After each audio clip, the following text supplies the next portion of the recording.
Hi friends, কেমন আছো তোমরা সবাই? আশা করছি সবাই খুব খুব খুব ভালো আছো। আমিও ভালো আছি। তো এখন তো সবে সবে শীত পড়তে শুরু করেছে, একদম স্টার্টিং শীতের একটা আমেজ। এই টাইমে সব রকম সবজি মোটামুটি উঠে যায় এবং সবে যেহেতু শুরু হয়েছে সেহেতু সব রকম সবজি খেতে খুব ভালো লাগে। আর কালকে যেহেতু রাস পূর্ণিমা ছিল, আমি খিচুড়ি আর নিরামিষ চচ্চড়ি করেছিলাম, গোবিন্দভোগ চালের খিচুড়ি আর নিরামিষ চচ্চড়ি।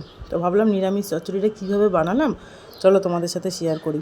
আমি এখানে প্রায় 10 রকমের মতন আনাজ ইউজ করেছিলাম। শিম, বেগুন, আলু, মিষ্টি কুমড়ো, পটল, গাঁটি কচু, থোড়, বাঁধাকপি, এগুলো তোমাদের তো দেখালামই। সমস্ত আনাজগুলোকে আলাদা আলাদা করে আমি ভেজে নিলাম। নিয়ে খুব বেশি লাল লাল করে ভাজার দরকার নেই, একটু হালকা ভেজে নিলাম। নিয়ে তারপর লাস্টে বাঁধাকপি, গাঁটি কচু, থোড় এগুলো আলাদা করে ভাজার দরকার নেই বলে এগুলোকে একসাথে দিয়ে দিলাম।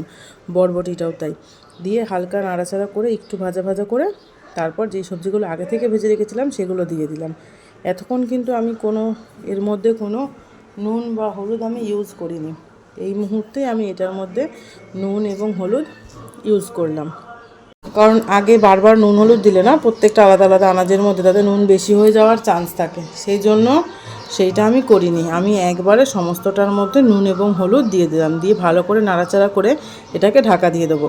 এটাতে কিন্তু সেইভাবে জল ইউজ করা হয় না, ঢাকা দিয়ে দিয়ে দিয়ে দিয়ে এটাকে রান্না করা হয়। ঢাকা দিয়ে রাখতে রাখতে কিছু কিছু আনাজ থেকে জল বেরোয়, সেটাতেই এটা প্রায় সেদ্ধ হয়ে যায়। আর একটু তেল দিয়ে দিয়ে ভাজা ভাজা মতন করে আমি এটা রান্না করেছি।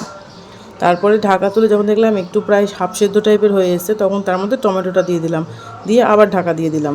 দিয়ে যখন দেখো প্রায় ম্যাক্সিমামই সেদ্ধ হয়ে এসেছে, তখন এর মধ্যে আমি আদা বাটা, জিরে গুঁড়ো, ধনে গুঁড়ো আর সামান্য লঙ্কার গুঁড়ো দিলাম। এছাড়া আমি ফোড়নে তেজপাতা, শুকনো লঙ্কা আর পাঁচফোড়ন দিয়েছিলাম, আর কিছু কাঁচা লঙ্কা চিড়ে সবজিগুলোর সাথে দিয়ে দিয়েছিলাম। তোমরা দেখে বুঝতেই পারছো এটা প্রায় হয়ে এসেছে। তো আমি এর মধ্যে জিরে গুঁড়ো, ধনে গুঁড়ো, লঙ্কার গুঁড়ো আর আদা বাটা দেওয়ার পরে সামান্য একটু জল দিয়েছিলাম, কারণ একদম জল না দিলে না মশলাগুলো শুকনো শুকনো তরকারির গায়ে লেগে যাচ্ছে, মিশছে না। তার জন্য খুব সামান্য একটু জল দিয়ে নাড়াচাড়া করে ঢাকা দিয়ে দিলাম। এরকম বারবার করে ঢাকা দিয়ে দিয়ে দিয়ে যখন দেখবে সমস্ত সবজি সেদ্ধ হয়ে এসে, যখন সামান্য জল দিয়েছিলাম সেটাও শুকিয়ে এরকম হয়েছে, সবজিটা ম্যাক্সিমামই সেদ্ধ হয়ে এসছে, মানে টোটালি প্রায় হয়ে গেছে।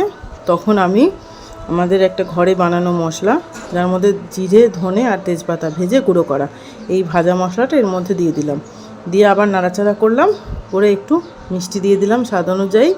নিয়ে নাড়াচাড়া করে আরও 2-4 মিনিট এটাকে জাস্ট হতে দেবো, মানে যে ভাজা মশলাটা অ্যাড করা হলো এবং চিনিটা যেটা অ্যাড করা হলো সেটা যেন মেল্টেড হয়ে যায় সম্পূর্ণ সবজিটার সাথে। তার জন্য ওইটুকুনি টাইম ঢাকা দিয়ে রাখা হলো।